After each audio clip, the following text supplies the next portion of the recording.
Hi friends, இன்றைக்கி நம்ம பார்க்க போகிறது வந்து நாட்டுக்கோழி குழம்பு. அதுக்கு வந்து நம்ம ஃபஸ்ட்டு வந்து மல்லி, வரமிளகா, சீரகம் இதெல்லாம் போட்டு வணக்கி அரைக்க போகிறோம்.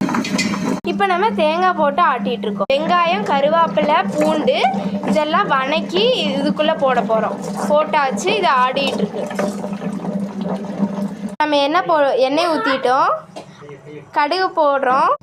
கடுகு போட்டாச்சு. கடுகு இப்போ பொரிஞ்சிட்டு இருக்குது. நாட்டுக்கோழி போட்டு இப்போ வதக்க போகிறோம். நம்ம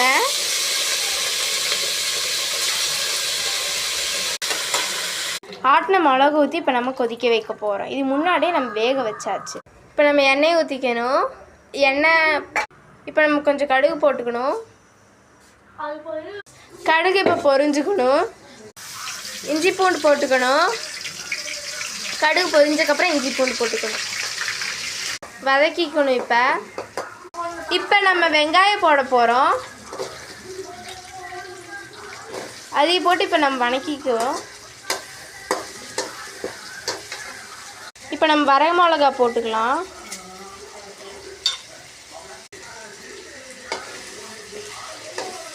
வணக்கிக்கலாம்.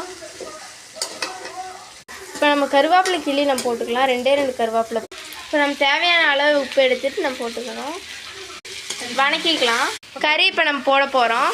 இப்போ நம்ம கறி போட்டு வணக்கிக்கிட்டு இருக்கோம். மஞ்சத்தூள் நம்ம 1 டீஸ்பூன் போட்டுக்கணும். சிந்தாமணி ரெடி ஆயிடுச்சு.